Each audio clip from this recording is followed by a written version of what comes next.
Hi friends, welcome back to my channel. So ಇದು ಯುಗಾದಿ ಹಬ್ಬದ ಬ್ಲಾಗ್ನ share ಮಾಡ್ತಾ ಇದ್ದೀನಿ. ಬೆಳಗ್ಗೆ 6 ಗಂಟೆ ಅಷ್ಟರಲ್ಲಿ ಬಾಗಿಲೆಲ್ಲ ತೊಳೆದು ಅರ್ಶಿನ ಕುಂಕುಮ ಇಟ್ಟು ರಂಗೋಲಿ ಎಲ್ಲ ಬಿಡಿಸಿ ರೆಡಿ ಆಯಿತು. ಆನಂತರ ಕಿಚನು ಅಷ್ಟೇ, ನೆಲನೂ ಅಷ್ಟೇ ಒರೆಸಿ ಕಿಚನ್ ಎಲ್ಲ ಕ್ಲೀನ್ ಮಾಡಿ, ನಂತರ ಮಕ್ಕಳಿನ್ನೂ ಮಲಗಿದ್ರು. ಸೊ ಮಲಗಿರಲಿ, ಬೇಗ ಎಬ್ಸೋದು ಬೇಡ ಅಂತ ಹೇಳ್ಬಿಟ್ಟು ಕಿಚನಿಗೆ ಬಂದೆ. ಸ್ಟವ್ಗೆ ನಮಸ್ಕಾರ ಮಾಡಿಕೊಂಡು ಬೆಳಗ್ಗೆ ಇವತ್ತಿನ ತಿಂಡಿ ಎಲ್ಲ ಚೆನ್ನಾಗಿ ಆಗಬೇಕಲ್ವಾ. ಸೊ ಹಬ್ಬದ ಸ್ಪೆಷಲ್ ಅಂತೇಳಿ ನಮಸ್ಕಾರ ಮಾಡಿಕೊಂಡು ಹಾಲನ್ನ ಕಾಯಿಸ್ತಾ ಇದ್ದೀನಿ. ಹಾಗೆ ಇವತ್ತು ನನ್ನ ರೊಟೀನ್ ಬಿಸಿನೀರನ್ನು ತೊಗೋತಾ ಇಲ್ಲ. ತಿಂಡಿ ಎಲ್ಲ ರೆಡಿ ಮಾಡಿ ಮತ್ತು ಮಕ್ಳಿಗೆ ರೆಡಿ ಮಾಡಿ ಪೂಜೆ ಮಾಡೋಷ್ಟರಲ್ಲಿ ಲೇಟ್ ಆಗಿಬಿಡುತ್ತೆ ಅಂತೇಳಿ ಸ್ವಲ್ಪ ಕಾಫಿ ಕುಡಿದು ಬಿಸ್ಕೆಟ್ ತಿನ್ನೋಣ ಅಂಥೇಳಿ. ಹಾಗೆ ನೀವೆಲ್ಲ ಯಾವ ರೀತಿ ಯುಗಾದಿ ಹಬ್ಬನ ಸೆಲೆಬ್ರೇಟ್ ಮಾಡಿದ್ರಿ ನನಗೆ ಕಮೆಂಟ್ ಸೆಕ್ಷನಲ್ಲಿ ತಿಳಿಸಿ. ಸೊ ನನ್ನ ಹಸ್ಬೆಂಡ್ ಹೇಳ್ತಾ ಇರ್ತಾರೆ, ನಿನ್ನ ರಿಯಲ್ ವಾಯ್ಸ್ನ ಕೊಡು, ಯಾವಾಗಲೂ ಒಂಥರ ವಾಯ್ಸ್ ಕೊಡ್ತೀಯಾ ಯಾಕೆ ಅಂತ. ನನ್ನ ವಾಯ್ಸ್ ಇರೋದೇ ಈ ರೀತಿ. ಸೊ ಮೊಬೈಲಲ್ಲಿ ರೆಕಾರ್ಡ್ ಮಾಡಬೇಕಾದ್ರೆ ಅದು ಒಂದು ರೀತಿ ಕೇಳಿಸುತ್ತೆ ಏನೋ, ನನಗಂತೂ ಗೊತ್ತಿಲ್ಲ. ನನ್ನ ವಾಯ್ಸ್ ಇರೋದೇ ಈ ರೀತಿ, ನಾನೇನು ಫೇಕಾಗಿ ವಾಯ್ಸ್ ಕೊಡ್ತಾ ಇಲ್ಲ. ಹಾಗೆ ಸೊ ಕೋಸಂಬರಿಗೆ ಹೆಸರುಬೇಳೆ ನೆನೆಸ್ಬಿಡೋಣ ಅಂತೇಳಿ ಹೆಸರುಬೇಳೆನ ನೆನೆಸ್ತಾ ಇದ್ದೀನಿ ತೊಳೆದ್ಬಿಟ್ಟು.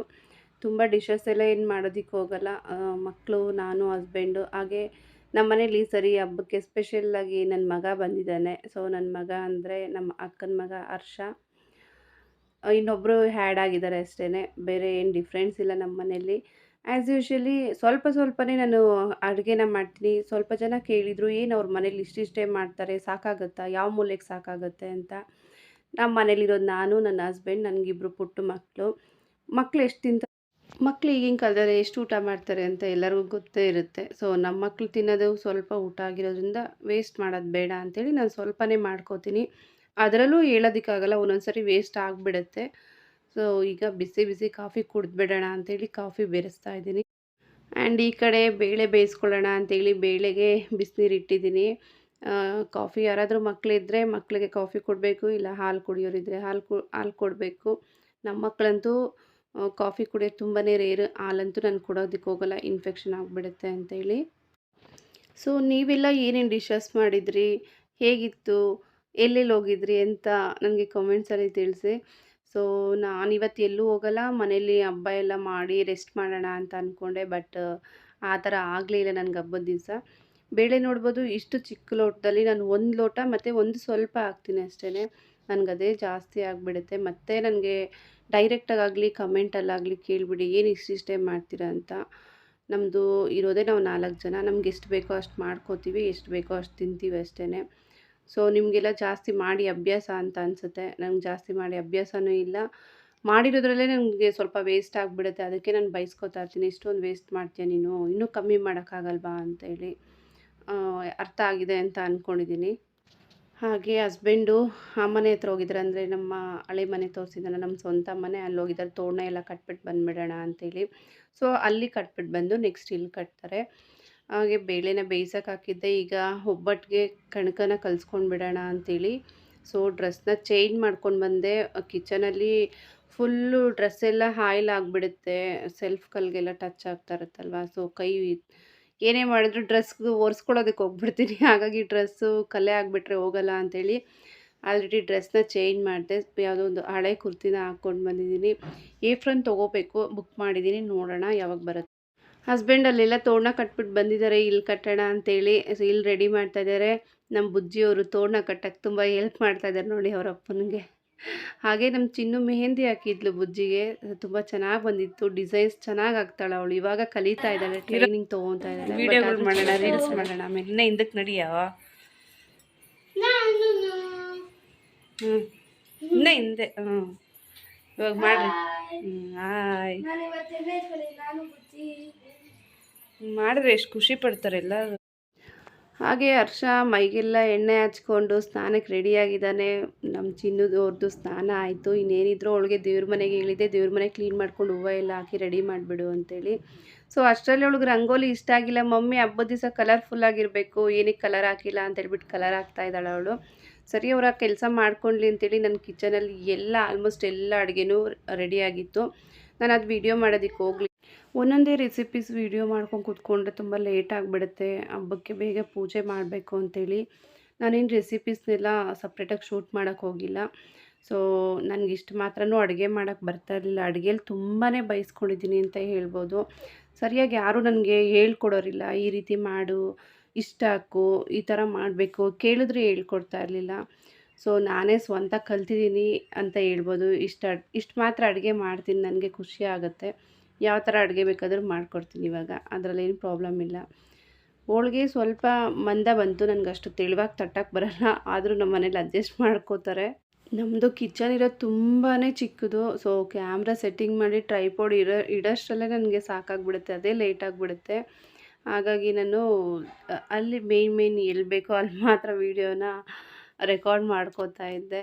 ಸೊ ಏನಿಲ್ಲ, ಒಂದು 10 ಹೋಳಿಗೆ ಮಾಡ್ಕೊತಾ ಇದ್ದೆ ಅಷ್ಟೇ, ಇನ್ನೆಲ್ಲನೂ ತೆಗೆದಿಟ್ಬಿಡೋಣ ಅಂಥೇಳಿ. ಯಾಕಂದರೆ ಆವಾಗ ಮಕ್ಕಳು ತಿನ್ನೋದು ಸ್ವಲ್ಪ ಕಡಿಮೆನೇ, ಹಾಗಾಗಿ ಒಂದು 10 ಹೋಳಿಗೆ ಮಾಡಿಬಿಡೋಣ ಅಂತ. ಸೊ ನಮ್ಮ ಮನೆ ಮುಂದೆ ಇರೋದು ಪ್ಯಾಸೇಜ್ ತುಂಬಾ ಚಿಕ್ಕದು. ನನಗೆ ರಂಗೋಲಿ ಹಾಕೋದಕ್ಕೆ ಅಲ್ಲೇ ಕಷ್ಟ ಆಗುತ್ತೆ, ಯಾಕಂದರೆ ಓಡಾಡ್ತಾ ಇರ್ತಾರೆ. ಪಕ್ಕದಲ್ಲಿ ಒಂದು ಮನೆ ಇದೆ, ಅಥವಾ ನಮ್ಮ ಮಕ್ಕಳೇ ಆಗಲಿ ಓಡಾಡ್ತಾನೆ ಇರ್ತಾರೆ ಬಾಗಿಲಲ್ಲೆಲ್ಲ 20 ಸರಿ. ಓಡಾಡ್ಬೇಕಾದ್ರೆ ಅವ್ರ ಡ್ರೆಸ್ಗೇ ಎಲ್ಲ ರಂಗೋಲಿ ಅಳಿಸೋಗ್ಬಿಡುತ್ತೆ.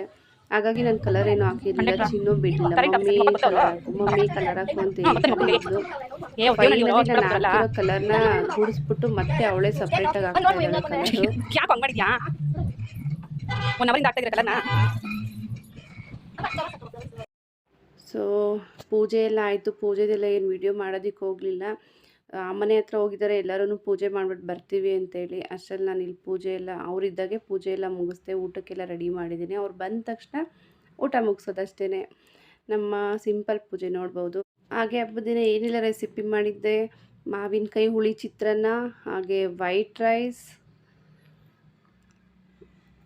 ರೈಸ್, ನೆಕ್ಸ್ಟು ಹೋಳಿಗೆ ರಸಮ್, ಹಾಗೆ ಬೋಂಡ, ನೆಕ್ಸ್ಟ್ ಬಂದು ಹೋಳಿಗೆ, ಕೋಸಂಬರಿ ಇನ್ನೂ ಉಪ್ಪೇನು ಹಾಕಿ ಬೆರೆಸಿಲ್ಲ, ನೀರು ಬಿಟ್ಕೊಂಡ್ಬಿಡುತ್ತೆ, ತಿನ್ಬೇಕಾದ್ರೆ ಬೆರೆಸೋಣ ಅಂತ ಹೇಳ್ಬಿಟ್ಟು. ಫೈನಲಿ ಹಪ್ಳ ಇಲ್ಲದೆ ನಮಗೆ ಅವತ್ತಿನ ಊಟ ಕಂಪ್ಲೀಟ್ ಅನ್ಸೋದೇ ಇಲ್ಲ. ಹಬ್ಬಕ್ಕೆ ಹಪ್ಳ ಇರಲಿ, ಏನೋ ಕೊಟ್ಟಿಲ್ಲ. ನಾಳೆ ಒಂದು ದಿವಸ ಮಮ್ಮಿ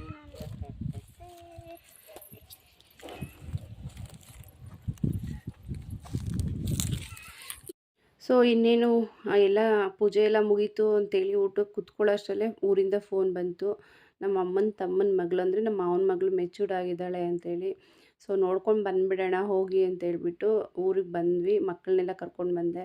ಪಾಪ ಹರ್ಷ ನಮ್ಮ ಮನೇಲಿ 1-2 ದಿನ ಇರಿಸ್ಕೊಂಡು ಕಳ್ಸೋಣ ಅಂತ ಕರ್ಕೊಂಡು ಬಂದೆ, ಬಟ್ ಒಂದು ನೈಟ್ ಅಷ್ಟೇ ಇರಿಸ್ಕೊಂಡೆ. ಈಗ ಅವ್ರ ಮಗಳನ್ನ ನಾನಲ್ಲೇ ವಿಡಿಯೋ ಎಲ್ಲ ಏನು ಮಾಡೋದಕ್ಕೆ ಹೋಗಿಲ್ಲ.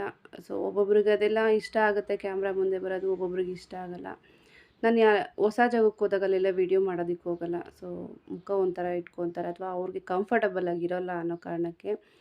ಅಲ್ಲಿಂದ ಬರ್ತಾ ನಮ್ಮ ಮನೆಗೆ ಹೋಗ್ಬೇಕಾದ್ರೆ ಮಾವಿನಕಾಯಿ ತೋಟದೊಳಗಡೆ ಹೋಗಬೇಕು. ಸೊ ವೀಡಿಯೋ ಮಾಡ್ತಾಯಿದ್ದೀನಿ. ಎಷ್ಟು ಮ್ಯಾಂಗೋಸ್ ಇದೆ ನೋಡಿ, ಬಟ್ ಒಂದು ಮ್ಯಾಂಗೋಸು ನಾವು ತೊಗೊಂಡಿಲ್ಲ, ಯಾಕೆಂದರೆ ತೋಟದವ್ರು ಸುಮ್ಮನೆ ಇರಲ್ವಲ್ಲ. ಹಾಗಾಗಿ ನಮ್ಮಮ್ಮ ಮನೆ ಹತ್ರನೇ ಮರ ಇದೆ, ಅಲ್ಲೇ ತೊಗೋಬೋದು. ನಾವೇನಿದೆ ಇದಕ್ಕೆಲ್ಲ ಮ್ಯಾಂಗೋ ಬೇಕು ಅಂತೇಳಿ ಅಷ್ಟು ಆಸೆನೂ ಇಲ್ಲ. ಸೊ ಆಸೆ ಇದ್ದರೂ ನಾವು ಕಿತ್ಕೊಳ್ಳೋಕೆ ಹೋಗೋಲ್ಲ. ನಾನು, ನಮ್ಮ ಚಿಕ್ಕಮ್ಮ, ನಮ್ಮ ಬುಜ್ಜಿ 3 ಜನರು ಈಗ ನಿಮ್ಮಮ್ಮ ಏನೋ ಮಾಡ್ತಾರೆ.